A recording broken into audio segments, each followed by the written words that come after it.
En la sociedad contemporánea, los ritos de pasaje de la adolescencia a la vida adulta no están regidos o acompañados por una guía. Dejar de ser niño y ser adolescente, o bien dejar de ser adolescente y ser adulto, es un proceso doloroso, muchas veces solitario, pero en otras ocasiones es dulce y es digno de ser recordado. En esta emisión, Leonardo García Tsao y yo repasaremos cómo ha sido retratada la maduración forzada en el cine iberoamericano. También repasaremos la trayectoria del actor mexicano Héctor Bonilla, haremos un in memoriam a los cineastas recientemente fallecidos y, como siempre, les daremos nuestras recomendaciones de estrenos en salas y en línea. Acompáñenos.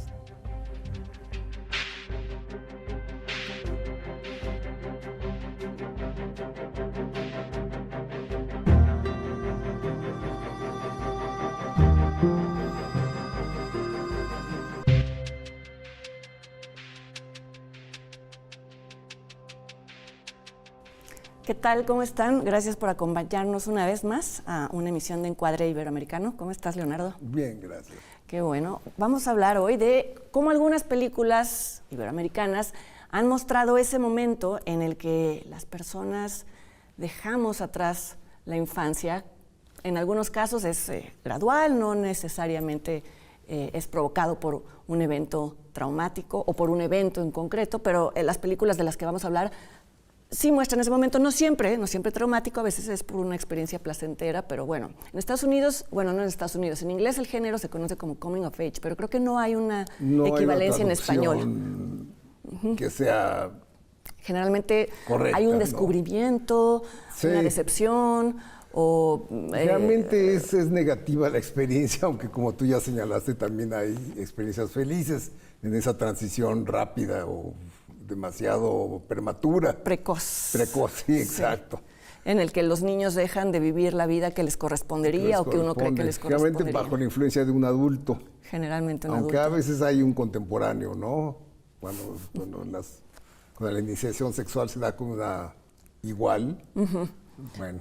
Pero cuando se da con alguien mayor, pues las connotaciones son mucho más grandes. Que hay muchos casos de eso. Por ejemplo, Los días del amor de Alberto Isaac, que fue una de las primeras manifestaciones, si no contamos Los olvidados, desde luego que eso fue de los 50, pero ya en los 70 Alberto Isaac hizo Los días del amor, que es Arturo Beristain, el que de joven también pasa por un enamoramiento con una mujer mayor. ¿No? Y de Alberto Isaac también es Mariana, que está basada en uno de los relatos más famosos de José Emilio Pacheco, que es Las batallas en el desierto. Que aquí se convirtió en Mariana. En Mariana, la película. Que no está mal, el gran problema es la actriz. La que tendría que ser la madre, que hace que el chico protagonista delire con ella, pierde la... ¿Sí? ¿Te parece que está mal ella? Sí, Elizabeth Aguilar no creo que era la correcta. Bueno, sí, tal vez no. Pero... No, era como muy empalagosa. Pero es una adaptación digna, ¿no? Vamos, sí. Hasta estas alturas es muy difícil, lo hemos hablado muchas veces, ¿no? Que las grandes novelas o los grandes relatos, que además yo creo que mucha gente, para mucha gente es el relato favorito de José Emilio Pacheco. A mí me gusta mucho, sí. Y echo de menos la amargura de José Emilio. Bueno, sí. Porque él concluye el cuento, el relato, diciendo, ¿quién puede tener nostalgia de ese horror, no? Y la película no hace eso. Aunque sí se cuenta en un flashback, ¿no? Sí. Sí se cuenta. Sí, Pedro Armendáriz es el niño ya convertido en adulto, ¿no? Sí. Se reencuentra con su amiguito. Sí. No tienen nada que ver en la vida, nunca lo tuvieron, pero tienen ese recuerdo en común, el de una mujer que además en ese momento, bueno, pero además habla también de esta doble moral mexicana, ¿no? De las familias que pretenden que sus hijos siempre estén en entornos cuidados, y esta mujer por ser ¿cómo la llaman en la película? Pues es la amante de un hombre. De un gringo. De un gringo, entonces es una mujer pecadora, entonces bueno, eso, lo cual, pues por supuesto, aumenta el atractivo para el niño. Sí, bueno, pues tenemos muchos casos de eso, por ejemplo, Un embrujo de Carlos Carrera, de hecho hay una relación abiertamente sexual. Sí, es muy fuerte la escena. Sí, recuerdo que la vimos hace poco cuando hablamos de Carrera y pues sí, es una escena de cama entre un niño y Blanca Guerra. Y Blanca Guerra. Yo no sé si actualmente se podría Ya todas las exhibir. películas se podrían incluso hacer, porque Muchas de ellas ya no se porque podrían. en algunos casos se truquean las escenas, pero aquí ya habría reparos hacia el niño debe estar sometido a esa situación. Sí. Y bueno, y volviendo a los 70, pues está El Castillo de la Pureza, de Arturo Sí, Ripstein. bueno, que ahí es el papá el que somete a los hijos a una maduración. Pues sí, son niños totalmente alejados de la realidad, metidos en una casa porque el papá no quiere que se contaminen y curiosamente, bueno, no curiosamente, Están paradójicamente, encarcelados, básicamente. lógicamente terminan cometiendo un acto incestuoso. Sí, Diana Bracho y Arturo Beristain. Arturo Beristain, sí. Maduración forzada es decirlo menos, ¿no? Sí. En países extranjeros también se ha dado ese esquema, ¿no? Del niño con la... Sobre todo, bueno, también hay una beta que puede ser la de los niños que trabajan y que en el cine latinoamericano es muy común, ¿no? Las películas de Víctor Gaviria No, bueno. generalmente muestran a niños de la calle que además eran actores, no eran actores, No eran más bien, actores. eran niños casteados. Es el caso de Pichote o La vendedora de rosas, en el caso de Gaviria, Pichote de Babenco.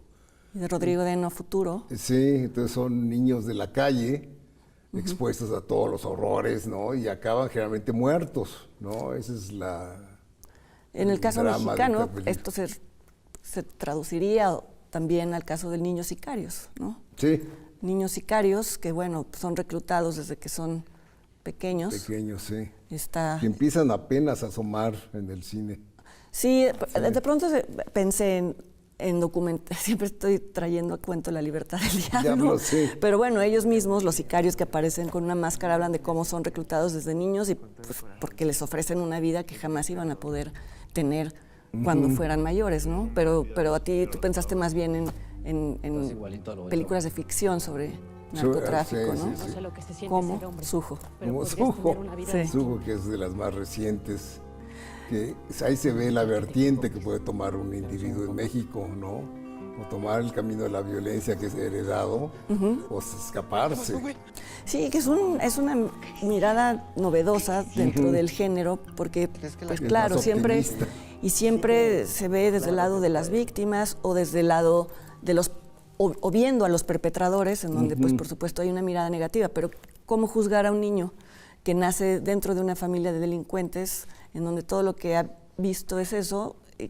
¿Quién se va a encargar de enseñarle otros valores, ¿no? Y es lo que plantea la película. Claro. Ahora también está la iniciación sexual equívoca por el lado de un cura.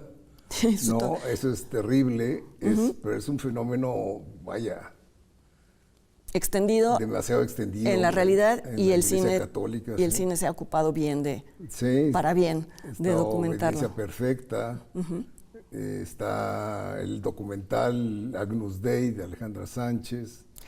Sí, en donde se ve que, como lo hablábamos fuera de cuadro, que el chico protagonista, ahora ya convertido en un hombre mayor, pues recuerda a su iniciador, por así llamarlo, su violador. Con amor. Con amor, porque es lo único que ha conocido. Sí, Está, sí, está esta idealización de quien, pues, desgraciadamente le hizo perder la infancia, la inocencia de la infancia. Y bueno, en esa tesitura también está Almodóvar con La maleducación, donde ahí se ve la influencia nociva de un sacerdote, ¿no? Muy nociva y muy traumáticas esas Sí. escenas. Y también hay otras películas de Almodóvar en donde recrea su historia, su infancia, en donde ese recuerdo no es tan traumático como en el caso de Dolor y de Gloria. Dolor y Gloria, en los flashbacks a la infancia, con Penélope Cruz interpretando a su madre, en una Madre, estética sí. muy de neorrealismo italiano. Sí. Y ahí el que aparece como el deseo encarnado es un trabajador, ¿no? Un trabajador que hace reparaciones en la casa de Almodóvar, De Almodóvar Niño, sí. y él lo ve con deseo absoluto. Bueno, hay otra película que el enfoque sobre la religión es mucho más ingeniosa, que es El reino de Dios. De Claudia Sanluce, que yo no he logrado verla, logrado pero que tú ver. la has elogiado varias Sí, veces. es sobre la decepción de un niño que está haciendo el catecismo y se da cuenta conforme va preparándose para la primera comunión que todo es una mentira. ¿No? Entonces, su maduración forzada se da en ese sentido. En la ¿no? decepción religiosa. La decepción de que la religión no... En otra película en la que la religión juega un papel sesgado, como muchas cosas son sesgadas en la filmografía de esta directora, que es Lucrecia Martel. Que es argentina, es sí. en La Niña Santa, ¿no? Que es una chica que pertenece a una congregación religiosa, no tanto su madre religiosa y demás. Y esto coincide con el encuentro de un hombre mayor que es un poco el amante de su madre, no sé. Es lo que te digo, una de las virtudes del cine de Lucrecia Martel, que no en todos los directores saldría bien, es que nunca, sí, todo lo que sucede está sucediendo en la periferia, incluso de la pantalla, ¿no? Sí. Nunca realmente hay algo concreto. Hay algo concreto, aunque aquí sí se insinúa un encuentro, un roce sexual casi abusivo por parte del hombre hacia la niña, pero ella es la que después se echa a andar y la película acaba en una nota, pues no alegre, pero en donde se ve que esto le permitió a ella salir adelante, es decir, no lo vive como un evento traumático, ¿no? Uh-huh. Bueno, hay otro caso interesante que es La lengua de las mariposas, que es española, donde es la ideología la que envenena a un niño, ¿no? Un maestro que es obviamente republicano, interpretado por Fernán Gómez, se convierte de ser una figura paterna en ser una figura odiada por la ideología dominante de los no republicanos, de los derechistas.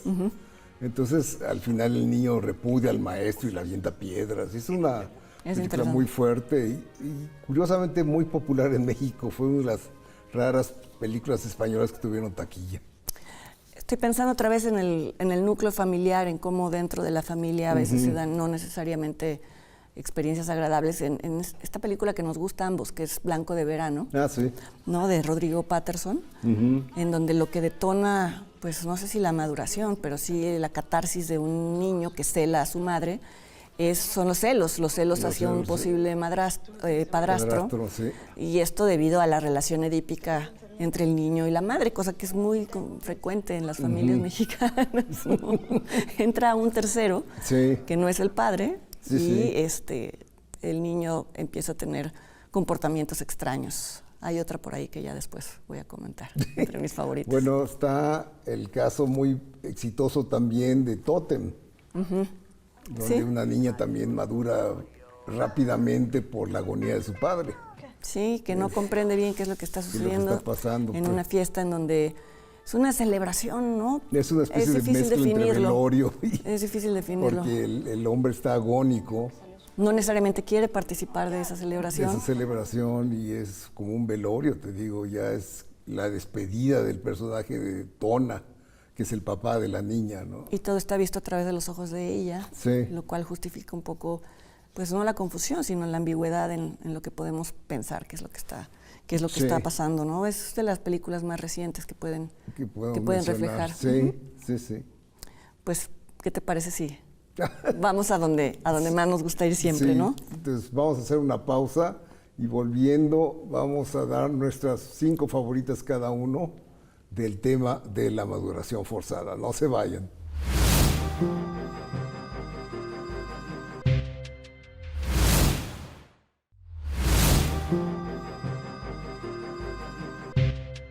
Y bueno, ya estamos de regreso y listos para dar nuestras favoritas del tema maduración forzada o coming of age, como dicen los gringos.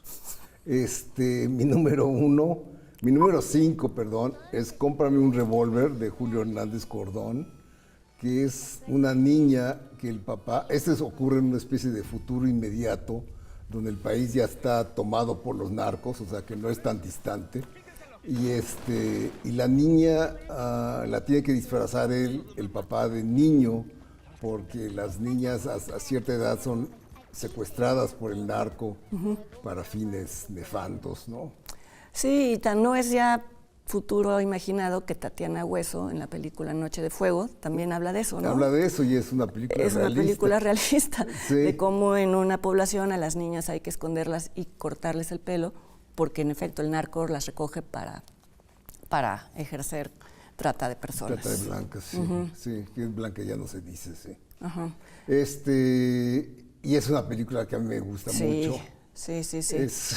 Tiene una cosa como candorosa, al mismo tiempo que tiene esta cosa horrible de la violencia presente, pero Julio Hernández lo resuelve muy bien. La relación entre el padre y la hija es muy entrañable. Es muy entrañable, sí.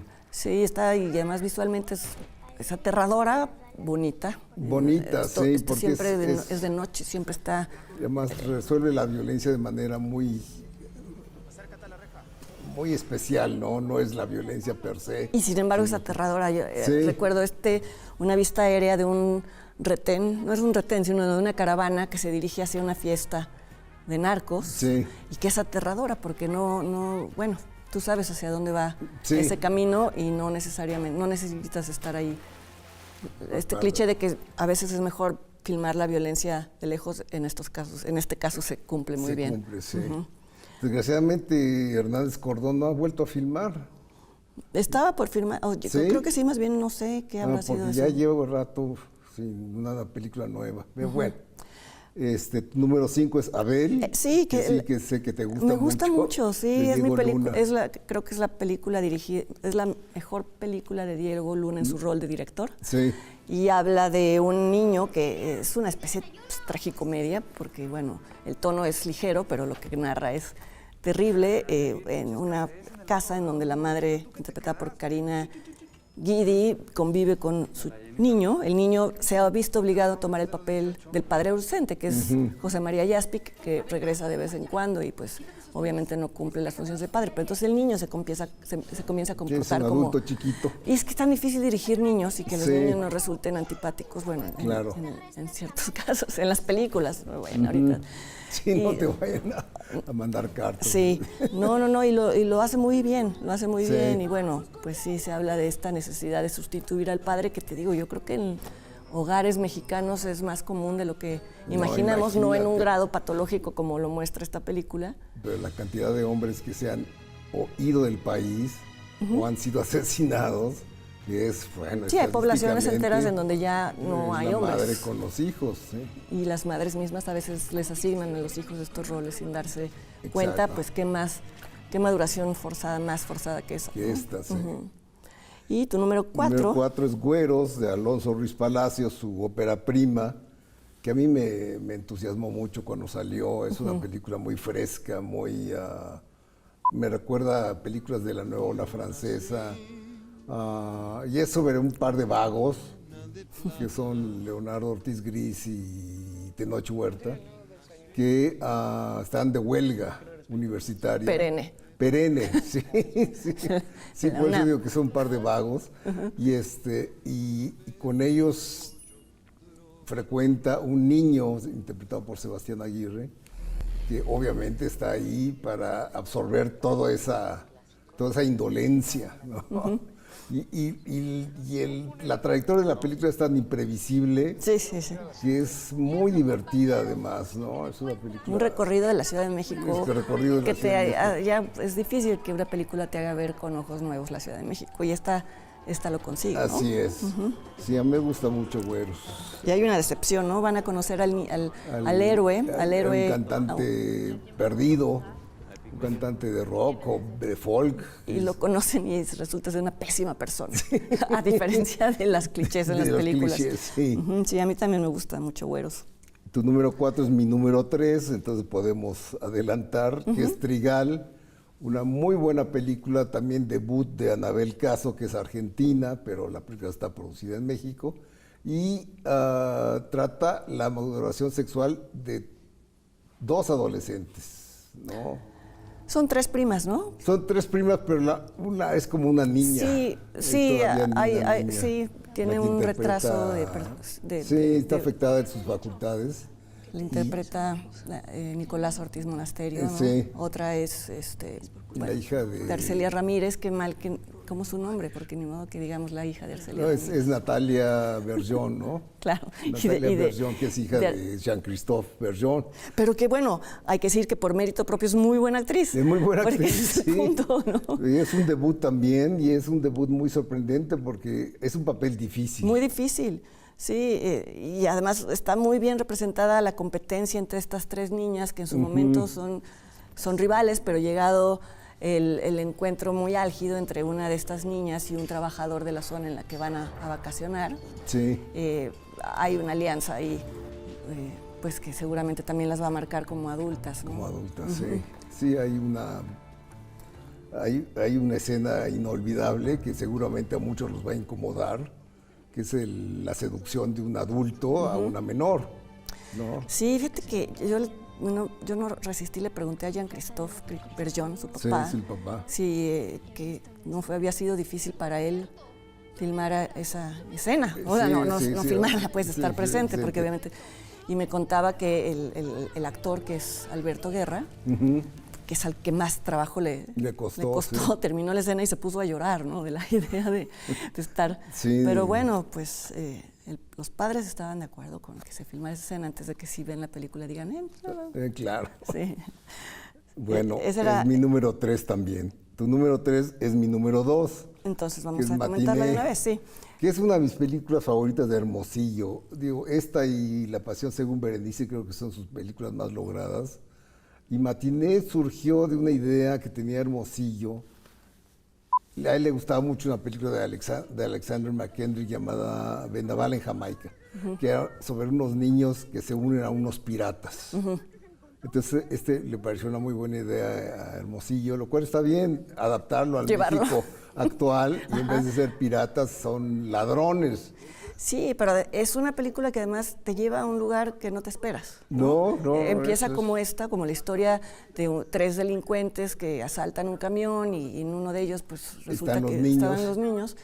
Tiene esta cualidad de ser una película que cambia de giro, cambia de género, cambia de rumbo de manera inesperada, pero no gratuita. No. Se revela como una película de amor no explícito entre el protagonista. Pero es evidente que son gay.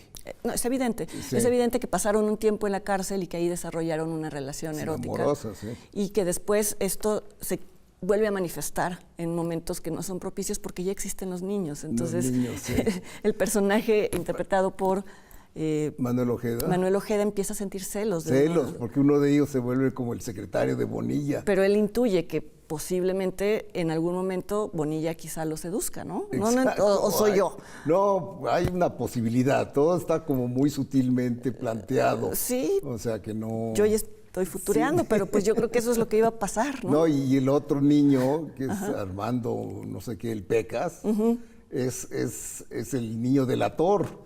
Es el niño delator. Se vuelve héroe al final, en un giro muy irónico. Y el otro niño no le queda de otra más que huir, que es una escena que me gusta mucho. Pero la última secuencia te rompe el corazón. Sí, porque totalmente. Se queda, o sea, bueno, finalmente ya les estamos spoileando la película, pero la policía mata al personaje de Héctor Bonilla. Tiene 50 años. Pues es que no sabe los reclamos luego cómo son. Sí. Pero el niño se queda, pues ya es una maduración forzada, ya no es el niño que era, pero además se queda prendado de este hombre Bonilla, y de su vida tal vez aventurera, mientras que el otro es recibido con todos los honores y seguramente pues va... Y el delator es el que sale traicionero. ganando. Sí. Tiene un comentarios muy irónicos ahí, como todo lo de Hermosillo. Sí. Y bueno, tu número 2 es Los Herederos. Sí, que es un documental de Eugenio Polgovsky, es un segundo documental. Se vio poco para no variar con los documentales. Yo de hecho no lo recuerdo muy bien, lo vi pero no me acuerdo ahora de qué Se estrenó en el Festival de Berlín y me acuerdo que, tuvo crítica, despertó debates, que era como lo que se esperaba, creo que lo que revela un buen documental es que no toma una postura, no hay diálogos, no hay voces en off que te inclinen, simplemente lo que vemos es como los herederos en este caso son los niños del campo, retrata distintas comunidades rurales del país que heredan el trabajo manual de sus padres, el trabajo de campo, el trabajo duro. Muchos de ellos, estos padres ya se han ido incluso a Estados Unidos a buscar mejor fortuna, entonces son ellos quienes se quedan arando la tierra y el debate tenía que ver con que, pues sí, en muchos países, como en Alemania, en Europa, esto se ve como una explotación que debería estar, pero en ningún momento la película muestra los niños, algo que me gusta mucho de la película es que los muestra felices, no los convierte en unas víctimas para que sintamos lástima de ellos, lo cual no justifica ese tipo de trabajo ni ese tipo de vida, lo que nos da a entender es que no conocen otra y que en todo caso no son los padres los quienes los obligan a eso, sino es todo un sistema en donde en ciertas comunidades no hay escuelas, no podrían ni siquiera acceder a otro tipo de vida. En fin, es como una crítica mucho más sutil. Y está esta sensación agridulce que te causa verlos en sus fiestas. Son niños alegres, pero a la vez partiéndose el lomo en el rayo del sol a las 12 del día, arrastrando una carreta, ¿no? Entonces, sí, pues es... Sí, ya me acordé. ¿Ya te acordaste? Es tremendo, ¿verdad? Sí. Sí, pero bueno, se puede ver, creo, por allí. Por ahí. Y bueno, la número 1 coincidimos, es la obra maestra de Buñuel, Los Olvidados, que es obra cumbre del cine hablado en español, una película que le acarreó problemas a Buñuel al principio, porque decían que cómo venía un español a decirnos nuestras carencias, cosa que es sigue dándose común. Eso, sigue dándose que como eso. Alguien de fuera nos dice lo que está mal. Decir, pero cuando ganó el premio a Mejor Dirección en Cannes, se cambió la tortilla y se volteó la tortilla y ahora todo el mundo empezó a elogiarla. En fin. Lo que ya sabemos, pero bueno, habla de este niño que Aquí son todos los niños que aparecen, son de forzada maduración. Por la precariedad y por la pobreza en algunos casos. Está desde luego el protagónico, que es... ¿Cómo se llama? Pedrito. Está el Ojitos, que viene del campo, que es un niño campesino. Está Meche, que es la niña que el ciego... Le mete mano. Sí, no, que es una secuencia. Que también, es que rompió tantos tabús Buñuel con esa película, porque también cómo mostrar a una persona ciega como alguien capaz de hacer el mal, pues sí. Ya lo había hecho en Viridiana, ¿no? ¿Te acuerdas? Cuando... No una persona discapacitada, sino... Pero Viridiana es después. Sí, es después. Sí, pero bueno, tenía esta cosa de decir, pues no todos los que están en situaciones desventajosas son buenos. No, claro. ¿no? Como solemos o se suelen representar sobre todo en el melodrama mexicano, ¿no? Sí. Pero Pedrito tiene un final terrible. Terrible. Se filmó un final alternativo. Por si no se lo aceptaban. Un final feliz. Sí, pero, que desde luego nunca circuló. Qué bueno. No, se ve como curiosidad. Qué bueno, sí. Pero bueno, esas son nuestras 5. Sobre niños que dejan de serlo a temprana edad. Bueno, no se vayan. Cuando regresemos vamos a hacer un repaso por la filmografía del actor mexicano Héctor Bonilla. Tendremos nuestra sección In Memoriam, donde recordaremos a quienes fallecieron en este último mes. Y les vamos a presentar una cápsula del Canal 22. Es una entrevista con el director Everardo González sobre su película Anatomía del Mal, el caso Rangel.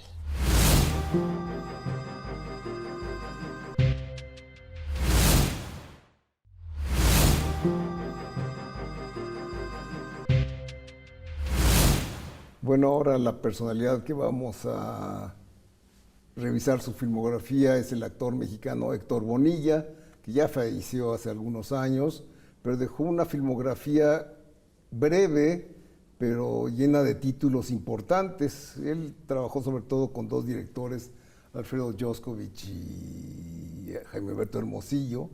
Y bueno, ya las comentaremos. Y fue empezó siendo actor de teatro y siguió siendo. Básicamente fue actor de teatro y de vez en cuando hacía cine. Tuvo un periodo de hacer televisión que luego dejó. Odió. Sí. Quiso hacer, él lo contaba, ¿no? Quiso hacer una televisión distinta, quiso producir El Dolor y Gloria, como con actores, una telenovela histórica y todo, y se peleó con Televisa y nunca más. Nunca más. Pero bueno, hizo películas. Unas buenas, otras no tanto, ¿no, Leonardo? Sí, tiene películas como emblemáticas. Sí. Bueno, la primera fue Narda o el Verano, película del malogrado Juan Guerrero, su segundo largometraje, que era un hombre que tenía mucha ambición, Guerrero, estudió en la Sorbona, estudió cine en Francia y empezó así como con muchas, pero sus 2 largometrajes no son muy buenos, desgraciadamente, ¿no? Y uno de ellos es Narda o el Verano. Sí, y es que si la ves como una película en donde pudo haber algo debajo, la puedes ver así, pero el resultado es muy fallido. Está basada en una novela, en un cuento de Salvador Elizondo, sí. Y habla de 2 amigos que se proponen irse a Acapulco para tener relación. Es que está planteado así, y ahorita te digo por qué lo explico, porque es que Héctor Bonilla decía que claramente era el antecedente de Y tu mamá también. Como si hubiera sido deliberado, no sé, no me lo parece, pero bueno, sí comparte cosas y es curioso como una voz en off. y el hecho de que dos amigos se van a la playa y ahí tienen relaciones con una misma mujer y eso los hace darse cuenta de sus diferencias, ¿no? Pero al final se pierde un poco como en la banalidad de la época de las filmaciones de aquella. Se le da mucho tiempo a cámara a estos bailes, a gogó, el agogó, exacto. El rival de Héctor Bonilla es Enrique Álvarez Félix. Entonces no hay un miscast ahí, no hay mucha verosimilitud. Supuestamente el personaje de Héctor Bonilla es un fotógrafo que tiene más conciencia social que Enrique Álvarez Félix. Entonces hay unos diálogos ahí en donde se discute eso, pero muy inconexa, no sé, no me gusta. Hablando de cambio social, su siguiente película es El Cambio, de Joskovich, que es una película muy interesante sobre dos citadinos, dos chilangos, son Bonilla y Sergio Jiménez, que rehuyen a la ciudad y se van a vivir a la playa. Una especie como de utopía que no funciona. Rusoniana, que no les funciona. Y son gente bien intencionada, pero acaban ofendiendo a un cacique y por ello son muertos los dos al final, ¿no? A mí me gusta esa película, es como muy elocuente sobre esa generación que idealizaba la vida libre, la vida fuera de la ciudad, y que de alguna manera pagan las consecuencias, ¿no? Se conecta con Meridiano 100, ¿no? Sí. De Joskovich también. Sobre la guerrilla, el fracaso de la guerrilla urbana. En este caso Bonilla es uno de los guerrilleros. Por una traición interna también, ¿no? Hay una especie de también crítica a estas organizaciones. Digo estas organizaciones como si estuviera a un tipo donde realmente hay una pugna por el poder dentro de la organización y el ideal se pierde, ¿no? Y la crítica a la improvisación de los guerrilleros, ¿no? Sí. Que no eran profesionales, o sea, está la escena en la que Bonilla no puede ni matar a una gallina, que es así como el colmo de la inefectividad, ¿no? Sí. Y eso mismo los lleva a fracasar. A fracasar, sí. Y está entre ellas el cumpleaños del perro. Que ya mencionamos la semana pasada, digo, la edición pasada del programa, cuando hablamos de la pareja. Sí, de la pareja que no funciona. Que no funciona, sí, porque aquí son dos parejas, dos mayores, que son Jorge Martínez de Hoyos y Lina Montes, y los dos jóvenes que son Diana Bracho y Héctor Bonilla. A ellos como pareja los vemos muy poco tiempo, los vemos pasándosela bien, teniendo una buena relación y de pronto la mata. Sí, es una elipsis muy rara porque no sabemos en qué momento. Porque tú dices, ¿qué pasó? Nos enteramos cuando él ya está junto con el cadáver. No sabemos en qué momento la mató. Y en qué momento se deterioró la relación, ¿no? Pero bueno, en realidad lo que se desarrolla después es otra relación, que es la de Héctor Bonilla con el amigo tutor, ex jefe, que muchos dicen que es como una especie también de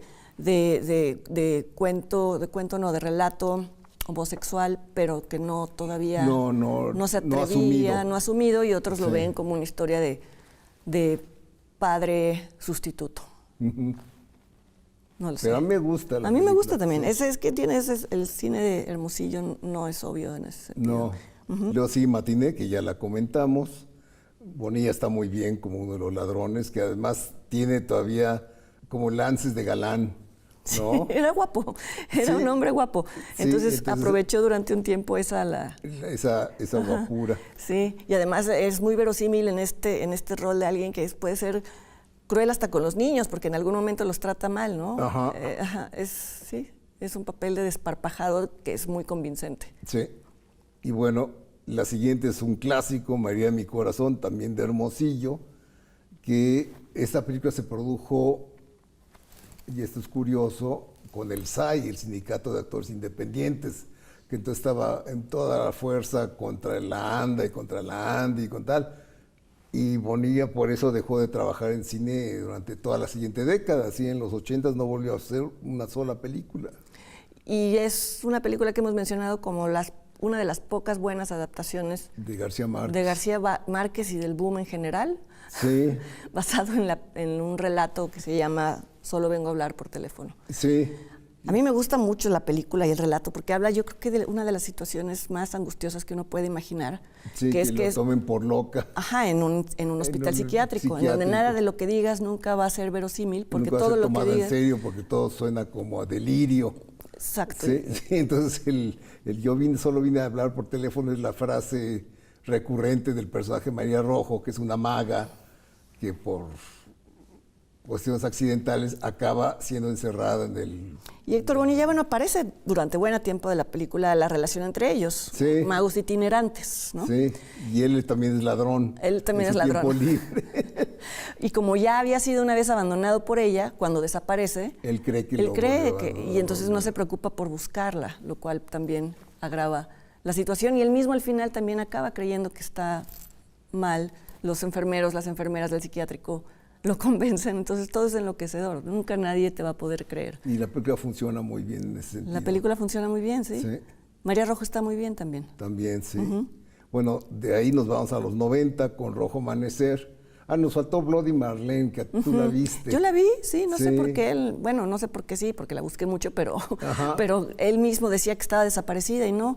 Yo no la he visto desde su momento, que recuerdo muy vagamente, que era un brazo mecánico en el oeste. Un brazo mecánico. Cuenta la historia de un tipo que apenas si puede defenderse, tiene una mujer, pero llega a un lugar en donde son acechados por un grupo de ladrones, ¿no?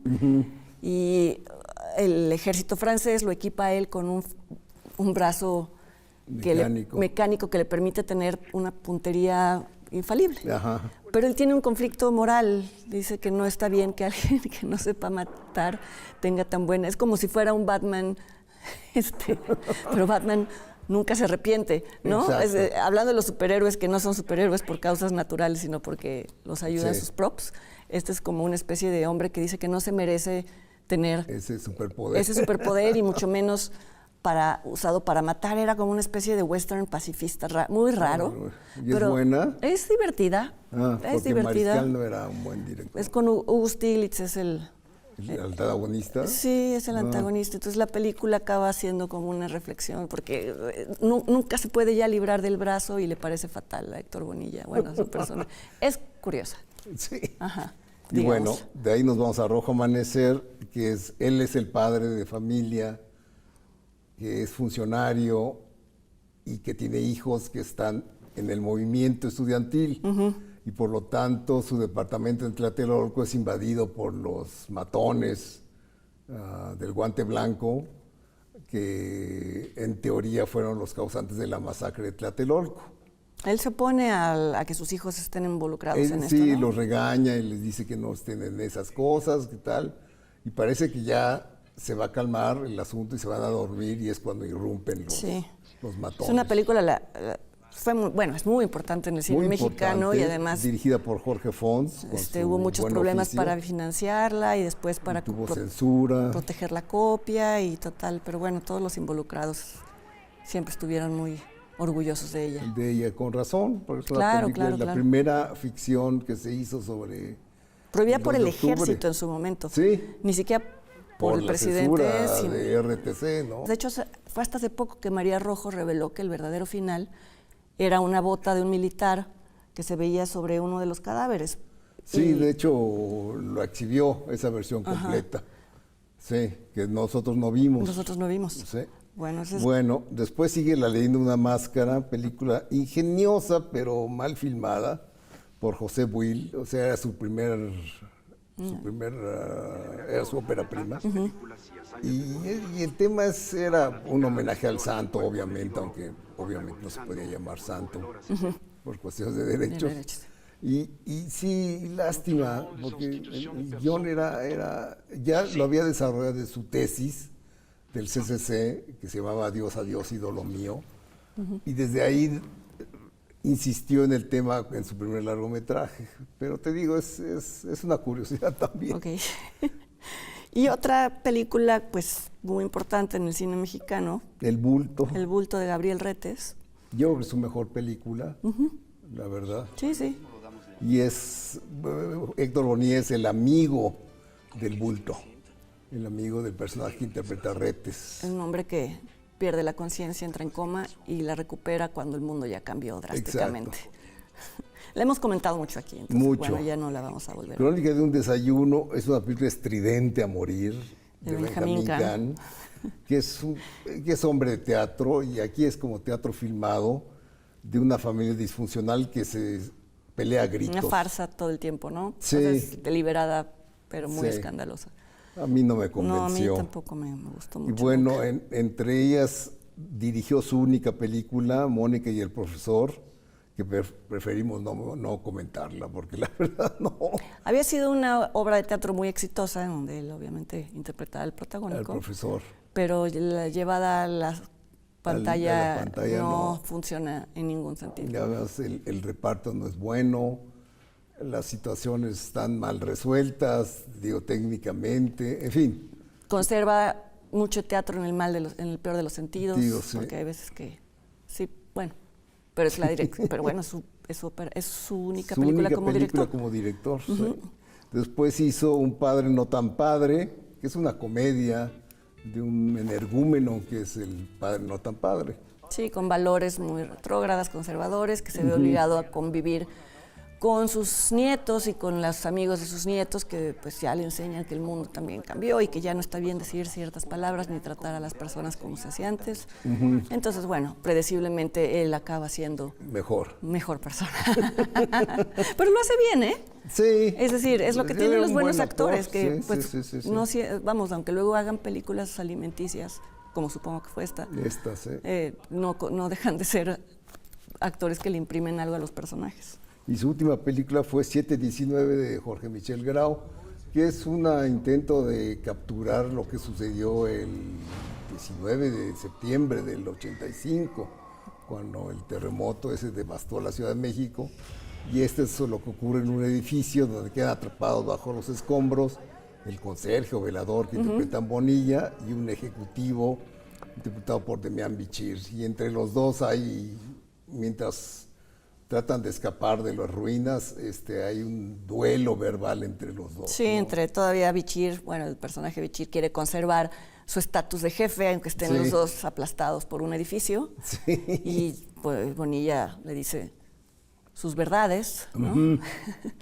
Y es que es un tema que le ha interesado, bueno, no estamos hablando del director ni de la película, pero le ha interesado mucho a Jorge Michel Grau. En tanto, en ese momento no había, como hay ahora, redes sociales, ni pues no, nadie dimensionó lo que había sido ese terremoto, ¿no? No, claro. Entonces, bueno, con esa película luego sembró la semilla de lo que después sería una serie que ya hemos comentado y que nos parece buena.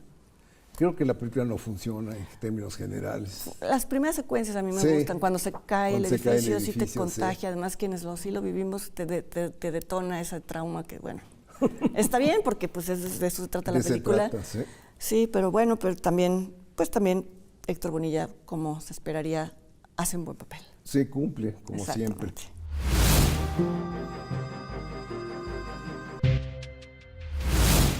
Bueno, estamos en la sección In Memoriam, donde recordamos algunas personas que fallecieron, actores, bueno, cineastas también. El actor Arsenio Campos, que era un actor mexicano que apareció sobre todo en televisión, ¿no? De joven hizo papeles de figurante joven.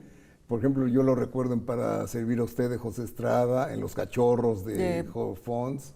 Estaba como de moda en un tiempo, era de los jóvenes cotizados para hacer... Hacía fotonovelas, por ejemplo. Sí. ¿Te acuerdas de las fotonovelas? Por supuesto. Ese género. Y después se dedicó básicamente a hacer telenovelas. Ya el final de su carrera fue actor de telenovelas. También está el actor español Ángel del Pozo, que hizo sobre todo westerns europeos, o sea, tanto paella western como espagueti western. Él era español, pero igual hacía películas italianas, entonces... Tiene como una treintena de westerns en su filmografía. Jaime Marnaché, que es un palestino nacido en España, de origen palestino, pero nacido en España, que murió prematuramente después de haber hecho unas películas promisorias. Él estudió en la ICTV, la escuela de Cuba. Es egresado de ahí. Está el productor Diogo Carvalho, portugués, que hizo mucha animación, fue un promotor de la animación. También otra muerte prematura. Y finalmente, también está Juan Antonio Gálvez, un actor español, que no recuerdo su filmografía. Y está Mario Vargas Llosa, el gran escritor peruano, posiblemente el último miembro del boom que quedaba vivo. Uh-huh. Y muy cinéfilo. Muy cinéfilo, O sea, a él le encantaba el cine. Todas las personas que lo recuerdan que tuvieron que ir al cine con él alguna vez. Cuando... Yo lo recuerdo, yo lo vi cuando fue miembro del jurado en Berlín, uh-huh, que la presidenta del jurado era nada menos que Lee Bullman, y él escribió un artículo muy ingenioso en el New York Times sobre cómo los esclavizaba Lee Bullman, los obligaba a hacer tarea. Y ahora escriban una composición sobre la película que acabamos de ver. Y quién la odió. La odió y él era Vargas Llosa. Era Vargas Llosa. Y seguro eran muy buenas sus crónicas, pues sí, seguramente eran bueno, muy pero buenas. Además fue un director adaptado y él mismo medio que incursionó en la dirección, en la codirección. En la primera versión de Pantaleón y las visitadoras. Sí, que no salió muy bien. Fue, bueno, acabas de mencionar Los cachorros de Jorge Fons, que está basado en La ciudad de los perros. Y la ciudad de los perros, que hemos mencionado, de Francisco Lombardi. Lombardi, que después hizo una posterior versión de Pantaleón, que sí salió bien. Que sí salió bien. Sí. Sí. Esa es la filmografía de Vargas Llosa. Creo que hay más, pero bueno, no. La fiesta del chivo también. ¿Se hizo película? Luis Llosa, sí. Pero no fue muy afortunada. Uh-huh. No es muy buena. Porque la novela es buenísima. Sí.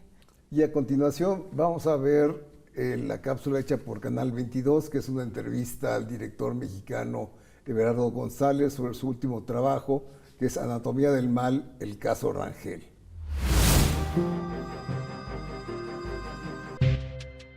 Ser humano, la justicia. Durante años y a lo largo de varios trabajos cinematográficos, el cineasta Everardo González ha explorado el tema de la maldad en la realidad mexicana en películas como Los ladrones viejos, La libertad del diablo y Una jauría llamada Ernesto. Ahora, con la serie documental Anatomía del Mal, hace una disección más profunda a partir del caso de la desaparición de Héctor Rangel. Encontramos que era una oportunidad para hablar del mal sistémico, de cómo los sistemas son los que provocan el ejercicio del mal e impiden los ejercicios de justicia. Y entonces apareció el caso de la familia Rangel. Este documental revela cómo operan las bandas del crimen organizado. Héctor viajó al norte del país con 2 amigos a dejar un auto y cobrar una deuda, pero jamás volvió. Cuando empieza la búsqueda por parte de la familia, pues ahora empiezan a entrometerse también los ministerios públicos, los jueces, gobernadores, todo el aparato del Estado mexicano se opone a que aparezcan con vida estos chicos, pues, ¿no? Los Zetas disputaban los territorios del norte del país. Policías municipales y estatales estaban bajo sus órdenes. Bastaba con pasar en un mal momento para ser levantado y desaparecido. Cuando se nos dice que hay que atacar las causas, la causa principal que hay que atacar es los vínculos de las fuerzas del Estado con el crimen organizado. Todo el problema de la procuración de justicia y de violencia sistémica del país tiene que ver con los vínculos de fuerzas del Estado con crimen organizado. Desde Arturo Durazo Moreno, pasando por Genaro García Luna, y luego pues lo estamos viendo, cada vez se va renovando, pues. Es eso lo que tiene de cabeza el país. La serie documental toma un riesgo estético que puede ser cuestionable: el uso de inteligencia artificial para sustituir el rostro de algunos entrevistados. En la película La libertad del diablo, Everardo González utilizó máscaras para proteger la identidad de sus entrevistados. Ahora utiliza una máscara digital. Yo he tratado de construir en los últimos casi 15 años una narrativa, vamos a llamarlo así, que lo que nos pide es mirarnos de frente con aquel que es el violentador, para despojarlo de la idea del monstruo. Porque si nosotros seguimos pensando que los perpetradores le llaman, ¿cómo le llaman? Los victimarios o los verdugos, como le quieran llamar, son los monstruos, son aquellos, pues no vamos a entender nada, no vamos a entender nada si no nos damos cuenta que ellos también podemos ser nosotros, pues, ¿no? Anatomía del Mal ya se encuentra disponible en la plataforma ViX.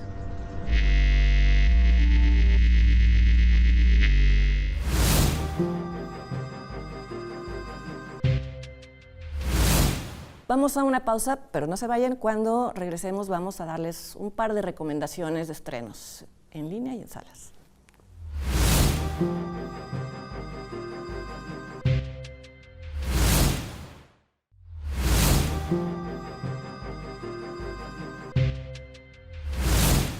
El pasado domingo 26 de abril fueron entregados en Madrid, España, los premios Platino a lo mejor del cine y el audiovisual iberoamericano.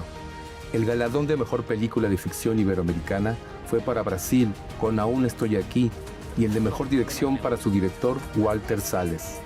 La mejor interpretación masculina en cine fue para Eduard Fernández, de la película española Marco, y el de mejor interpretación femenina para Fernanda Torres, también de Aún estoy aquí. La serie colombiana 100 años de soledad se llevó el premio a Mejor Miniserie o Teleserie Iberoamericana y El Eco de Tatiana Hueso el premio a Mejor Documental Iberoamericano.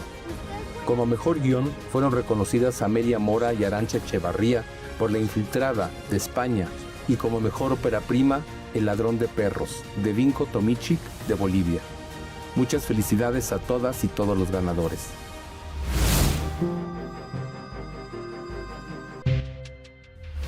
Bueno, sí, vamos a dar dos recomendaciones. Una de ellas es la película argentina Moscas, de Aritz Moreno.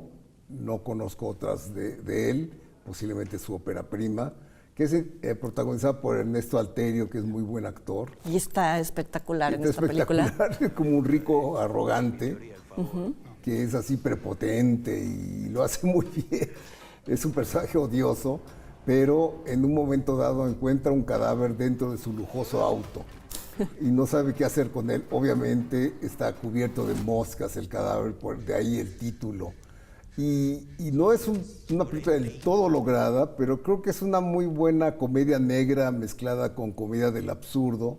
Y con crítica social, crítica, porque bueno, todo social, está sí, rodeado de personajes que como él son prepotentes y odiosos, sí. Prepotentes, odiosos. Creo que es una generalización para los argentinos. Se les da muy bien hacer crítica, este tipo de crítica hacia sus... La arrogancia, ¿verdad? Sí. Ajá, y entonces, bueno, pues lo que sigue, como se espera, es el descenso hacia los peores infiernos de este personaje, Exacto. cosa que por supuesto está hecha para el disfrute del espectador, ¿no? Sí. Porque no hay redención para nadie. Para nadie, sí. Y en estos casos de cuando un personaje o cualquier personaje descubre que alguien sospecha que alguien pudo haberle puesto ese pie, pues aparecen 1000 sospechosos, porque todo el mundo quisiera hacerle el mal. Exacto. Sí. Bueno, otra es un estreno que ya se estrenó en cartelera, no se la pierdan, se titula Un cuento de pescadores, que es la segunda película de Edgar Nito. Y es estupenda, la verdad la acabo de ver, me pareció una muy buena muestra de cine fantástico mexicano. Que hay poco. Que está en la línea de Huesera, a mí me recordó las virtudes de Huesera, ¿no? Porque... De la última parte de Huesera, cuando ya se adentra al mundo del chamanismo y todo esto. La cosa fantástica, sí. Sí, a mí me gustó mucho, se estrenó en el Festival de Morelia en la pasada edición. Y era hipnótica, pues, ¿no? Habla de un pequeño, bueno, en Pátzcuaro, Michoacán, existe una leyenda. Comunidad pesquera que sostiene la leyenda que hay un espíritu maligno en el lago llamado la Miringua. Que es una mujer que hace maleficios horribles a las personas.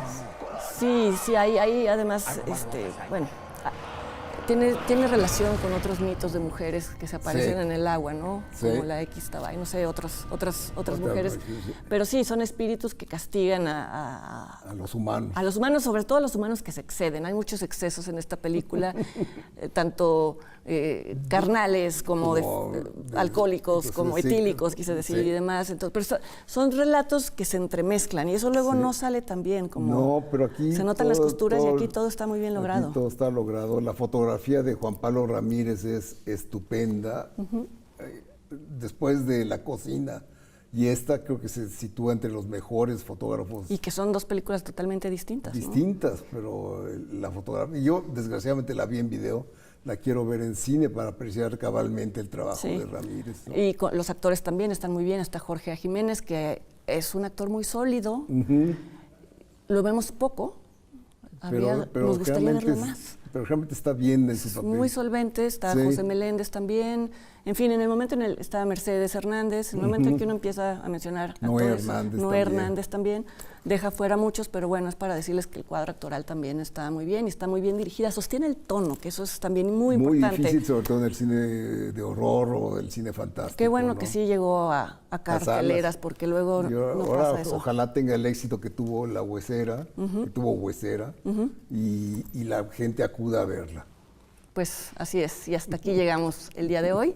Gracias, Leonardo. A ti. Y gracias a ustedes por acompañarnos. No se olviden que vamos a estar aquí el mes siguiente con una nueva emisión de Encuadre Iberoamericano, que es una plataforma televisiva en donde buscamos dar visibilidad a directores, productores, actores iberoamericanos, su presencia en festivales, sus trayectorias, en fin, todo lo que sea prudente hablar al respecto. Que la pasen muy bien, nos vemos dentro de un mes.